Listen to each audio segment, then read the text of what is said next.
The letter arrived on a Tuesday, slipped under the door of a Brooklyn apartment, its edges worn as if it had traveled 1,000 miles. Nicholas Hart, now 28, stared at it, his heart pounding like a drum in a storm. It was from his sister, Lila, the one who turned her back on him a decade ago when he came out, leaving him to face their family's wrath alone. 10 years earlier, in the suffocating heat of a Virginia summer, 18-year-old Nicholas had stood in the living room of his family's colonial-style home, his palms sweaty, his voice trembling. "I'm gay," he'd said, the words barely a whisper, but heavy enough to shatter the fragile harmony of the Hart household. His father, a pastor with a voice like thunder, had called him an abomination, his mother's silence cutting deeper than any sermon.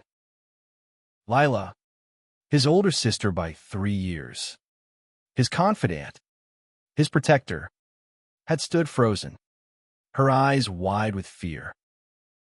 When their father demanded Nicholas leave, Lila said nothing, not a word to defend him. That betrayal stung worse than the disownment, a wound that never healed. Cast out with nothing but a backpack and $200, Nicholas vanished into the night, hitchhiking north until he reached New York City. He was a ghost, a boy erased from his own story, determined to rebuild himself from the ashes.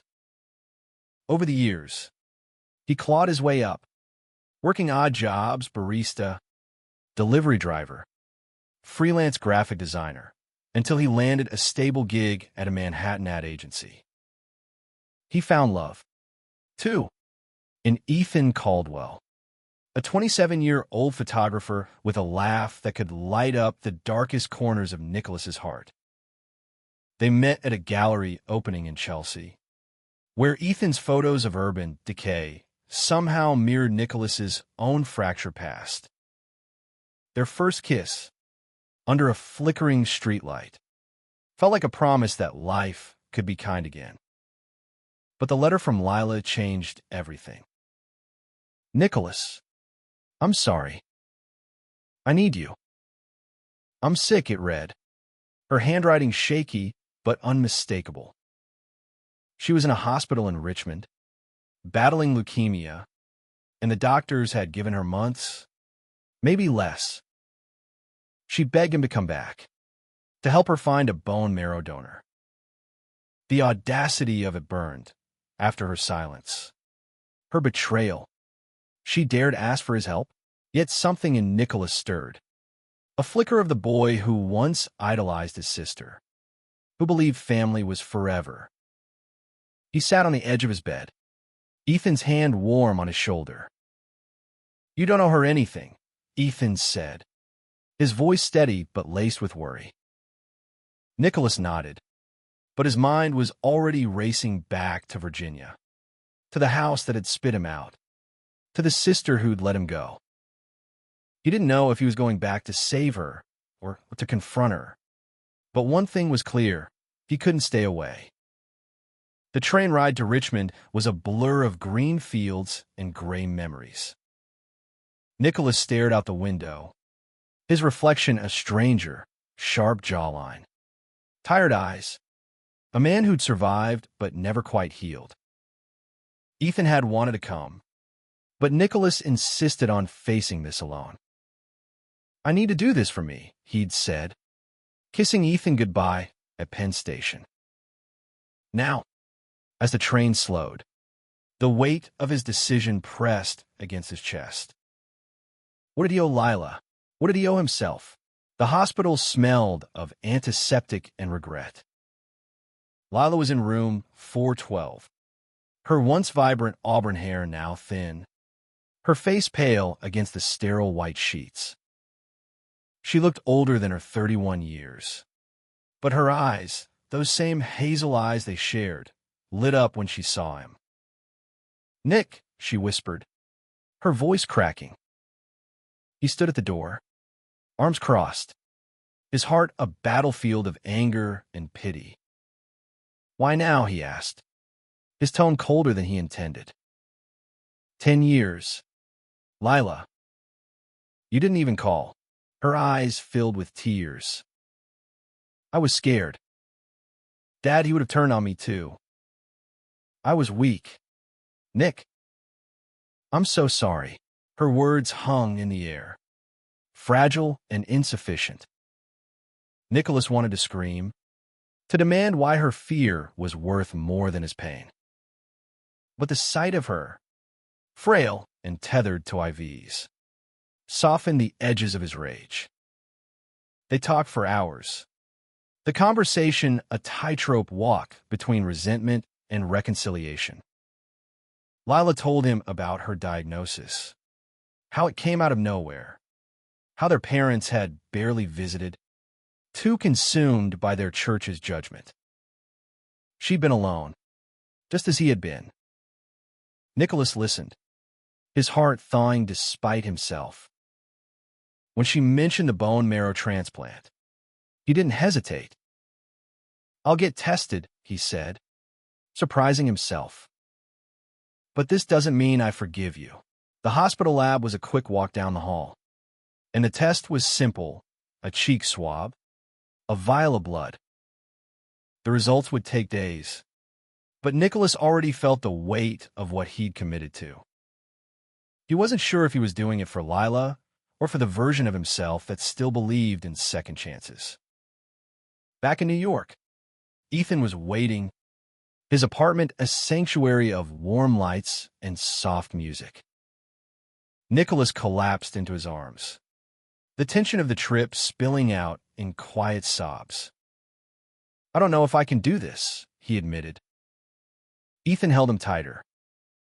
"You're stronger than you think," he said, and for the first time in days, Nicholas believed it. But the past wasn't done with him. A week later, a call from the hospital confirmed Nicholas was a match. He could save Lila's life if he was willing to go through with the procedure. The decision wasn't simple. It meant pain, recovery, and reopening wounds he'd spent years trying to close.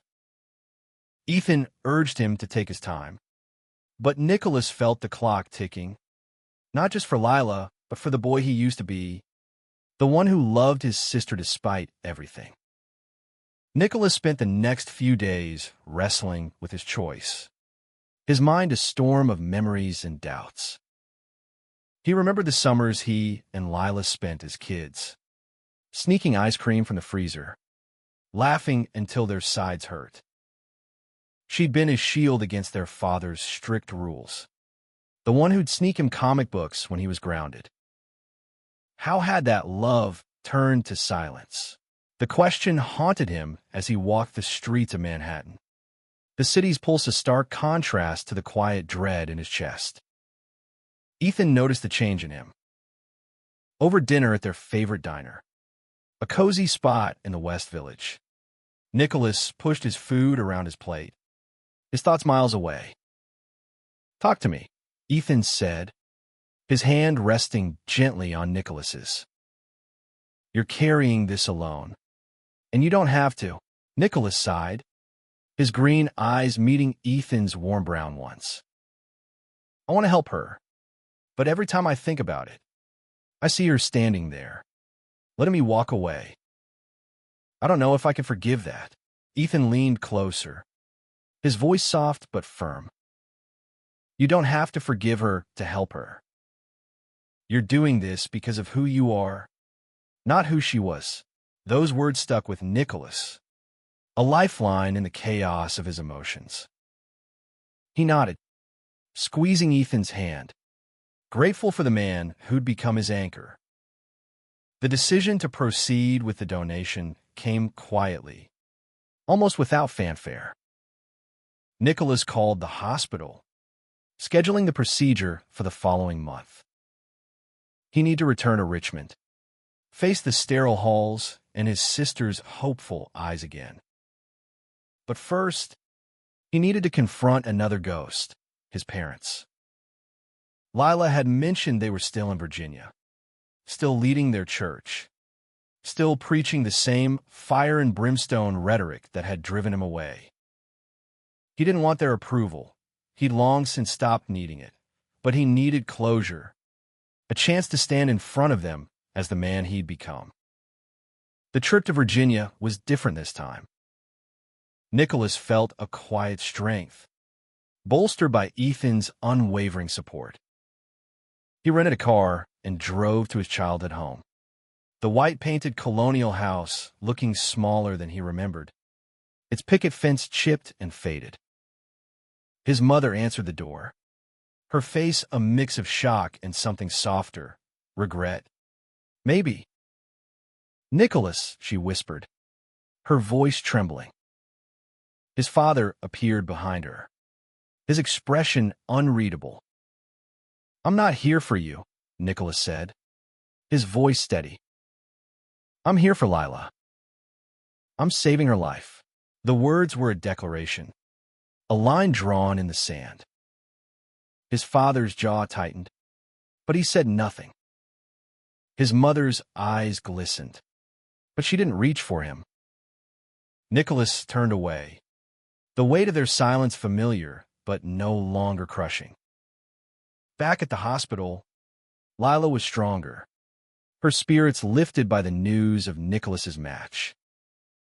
They talked more freely now, their conversations tiptoeing around the past, but building something new. She told him about her life after he left, her marriage, her divorce, the way she tried to live up to their parents' expectations only to realize how hollow they were. I should have fought for you, she said one afternoon, her voice thick with guilt. I was a coward. Nicholas didn't disagree, but he didn't lash out either. You can't change it, he said. But you can be better now. It wasn't forgiveness. Not yet. But it was a start. He spent his days in Richmond preparing for the procedure, learning about the risks, pain, infection, fatigue, and the slim chance it might not work. The doctors were optimistic, but nothing was certain. Ethan flew down for the weekend, unable to stay away any longer. They spent an evening walking along the James River, the water reflecting the city's lights like scattered stars. I'm proud of you, Ethan said, pulling Nicholas close. This is bigger than you, bigger than her. Nicholas kissed him, the warmth of Ethan's lips grounding him in a way nothing else could. For the first time, he felt like he was choosing his path, not just surviving it. As the procedure date approached, Nicholas felt the weight of what lay ahead. The hospital became a second home, its beeping monitors and fluorescent lights a strange comfort. He and Lila grew closer, their bond fragile but growing stronger. She told him about her dreams, opening a bakery, traveling to Paris, and he shared stories of New York, of Ethan, of the life he'd built. It wasn't perfect, but it was his. The night before the donation, Nicholas lay awake in his hotel room, Ethan asleep beside him. He thought about the boy he'd been, the one who'd run from rejection, and the man he was now, returning to face it. He didn't know if he was ready, but he was here, and that was enough. The morning of the bone marrow donation dawned gray and heavy, the Virginia sky threatening rain. Nicholas sat in the hospital's pre-op room, his hands clasped tightly in his lap, the sterile gown crinkling with every movement. Ethan had wanted to be there, but hospital rules kept him in the waiting area. His parting words, "You've got this," Nick, echoing in Nicholas's mind. The procedure itself was grueling but straightforward. The doctors harvested marrow from his hip bones, a process that left him sore and drained. As he lay in recovery, groggy from anesthesia, he thought of Lila in her room down the hall, her body preparing to receive the cells that could save her. The thought was both empowering and terrifying. What if it didn't work? What if he'd come all this way for nothing? Lila's transplant went smoothly. The doctors reported. But the real test would be the weeks ahead. Her immune system, weakened by chemotherapy, needed to accept Nicholas's marrow, a delicate dance of biology and hope. He visited her daily, their conversations a mix of cautious optimism and unspoken fears. "You didn't have to do this," she said one afternoon, her voice barely above a whisper. "But you did." "I'm not sure why I did," Nicholas admitted, his honesty raw. "Maybe I needed to prove something to myself." Lila reached for his hand, her grip weak but determined. For the first time in years, he didn't pull away. Recovery was slow for both of them. Nicholas returned to New York, his body aching but his spirit lighter. Ethan was there, as always, with takeout and bad movies to distract him. They spent evenings curled up on the couch, Nicholas's head on Ethan's chest, the steady rhythm of his heartbeat a reminder of what he'd fought for. But the past wasn't done with him yet. A call from his mother came unexpectedly, her voice hesitant. "Your father wants to see you," she said. "He's struggling." Nicholas's first instinct was to refuse. His father had made his choice years ago, and Nicholas had built a life without him. But something, curiosity, maybe, or a need to close the chapter, made him agree. He drove to Virginia again, Ethan by his side this time, the two of them a united front. The meeting was tense, held in the church's empty fellowship hall. His father, older now, his hair grayer, looked at Nicholas with eyes that held something new, shame. "I was wrong," his father said, the words stiff, as if they'd been rehearsed. "I thought I was protecting our family, but I lost you." Nicholas listened, his heart pounding, but he didn't soften. "You didn't lose me," he said. "You threw me away." The words hung heavy, and his father had no response. Ethan's hand on his back was the only thing keeping Nicholas grounded. Back in New York, Lila's condition improved slowly. She texted Nicholas updates, her messages filled with gratitude and tentative hope. "I'm getting stronger," she wrote one day, attaching a photo of herself smiling, a scarf wrapped around her head. Nicholas saved the photo, a small piece of proof that he'd made a difference. But the emotional toll was heavy.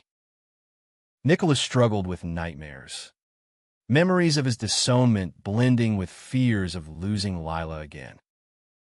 Ethan suggested therapy, and though Nicholas resisted at first, he eventually agreed. The sessions were hard, peeling back layers of pain he'd buried for years. But they helped him see his strength, his resilience. He wasn't just the boy who'd been cast out. He was the man who'd come back, who'd chosen to save his sister despite everything. As spring turned to summer, Nicholas and Ethan planned a trip to Provincetown, a chance to escape the weight of the past few months. They walked hand in hand along the beach, the salt air cleansing, the sound of waves a gentle reminder that life moved forward. "I love you," Ethan said one evening, the sunset painting the sky in hues of pink and gold. Nicholas smiled, his heart full. "I love you too." Summer in New York was a kaleidoscope of heat and hustle. But for Nicholas, it was a season of healing. Lila's recovery gained momentum, her blood count stabilized, and the doctors began talking about remission. She moved to a rehab facility in Richmond, her text to Nicholas now filled with plans for the future. "I'm thinking of moving to New York," she wrote one day. Start over. Be near you. The idea both thrilled and terrified him. Could he let her back into his life fully? Could he trust her again? Ethan was his rock through it all. They spent weekends exploring the city, from rooftop bars in Brooklyn to quiet mornings in Central Park. One evening, at a jazz club in Harlem, Ethan pulled Nicholas onto the dance floor, their bodies swaying to a soulful saxophone. "You're my home," Ethan whispered, and Nicholas felt the truth of it in his bones. He'd spent so long running from rejection, but with Ethan, he'd found acceptance, love, a place to belong. Yet the past kept tugging at him. His father called again, this time asking to meet in New York. Against his better judgment, Nicholas agreed, choosing a neutral spot, a coffee shop in Soho. His father arrived alone, looking out of place in his press suit among the hipster crowd. "I'm trying to understand," he said, his voice low. "I don't know if I can, but I'm trying." It wasn't an apology. Not really, but it was more than Nicholas had ever expected. He nodded, unsure what to feel. "That's a start," he said, and left it at that. Lila's arrival in New York came sooner than expected. She rented a small apartment in Queens, determined to rebuild her life. Nicholas helped her move in, carrying boxes up 3 flights of stairs, their banter echoing the sibling bond they'd once had. But trust was a fragile thing. When Lila hesitated to talk about their parents, Nicholas felt the old wound ache. "If we're going to do this," he told her, "you have to be honest with me." No more hiding. She nodded, tears in her eyes. "I know. I'm trying. Nick, I want to be the sister you deserve." They spent the evening unpacking, sharing stories of their lost years. Lila admitted she'd followed Nicholas's life from afar, finding his design portfolio online, proud of the man he'd become. "You didn't need us," she said. "But I need you now." Nicholas didn't respond, but he felt the shift, a door opening, just a crack. Work kept Nicholas busy, his ad agency projects earning him praise and a promotion. He and Ethan celebrated with a weekend in the Catskills, where they hiked trails and made love under the stars. But the peace was short-lived. A letter arrived from his mother, handwritten and tear-stained. "Your father's sick," it read. "Cancer. He doesn't have long." The news hit Nicholas like a punch, stirring a confusing mix of grief and indifference. He hadn't forgiven his father, but the thought of losing him forever felt like losing a piece of himself. He showed the letter to Ethan, who listened quietly. "You don't have to go," Ethan said. "But if you do, I'm with you." Nicholas decided to visit, not for his father, but for closure. The trip to Virginia was somber, the hospital room starkly different from Lila's.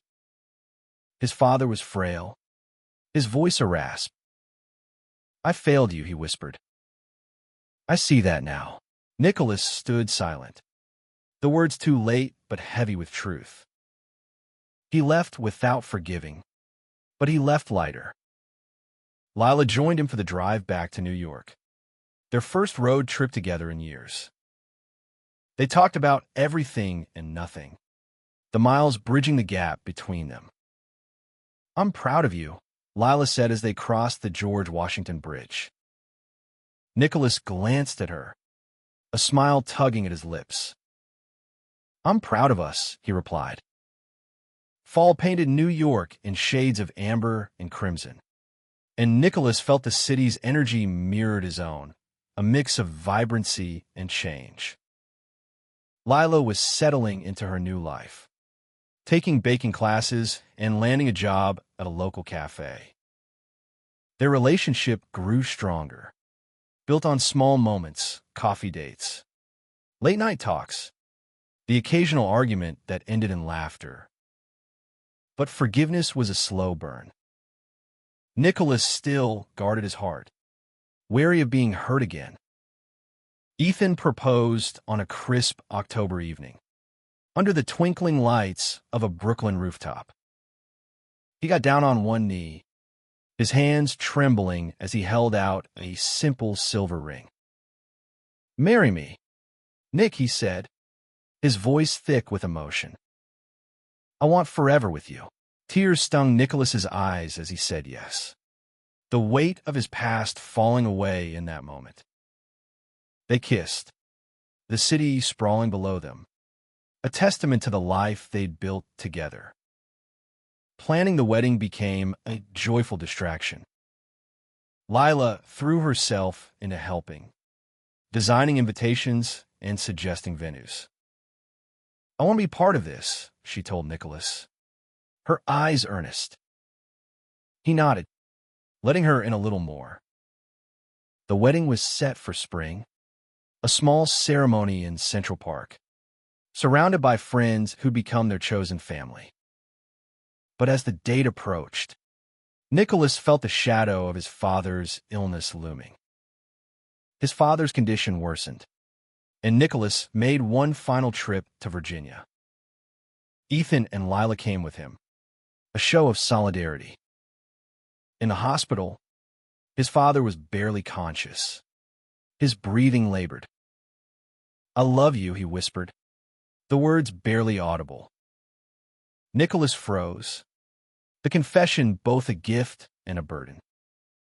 He didn't say it back, but he squeezed his father's hand, a silent acknowledgement of the complicated love that still lingered.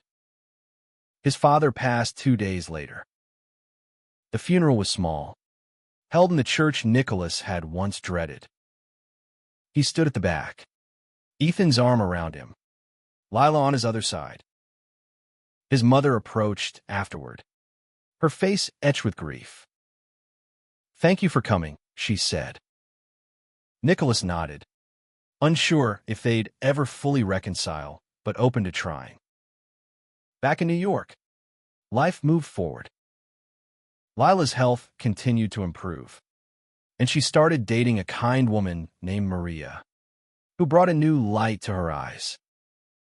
Nicholas watched his sister bloom, proud but still cautious. Therapy helped him navigate his feelings, teaching him that forgiveness didn't mean forgetting. It meant choosing to move forward. The wedding plans took shape, and Nicholas found himself excited for the future. He and Ethan spent evenings dreaming about their life together, maybe a house upstate, maybe a dog. The pain of his past didn't vanish, but no longer defined him. He was more than the boy who'd been disowned. He was a man who'd chosen love, who'd saved his sister, who'd built a family from the ashes. As winter settled over the city, Nicholas felt a quiet peace. He and Lila hosted a holiday party, their apartment filled with laughter and warmth. Ethan raised a glass, toasting to new beginnings.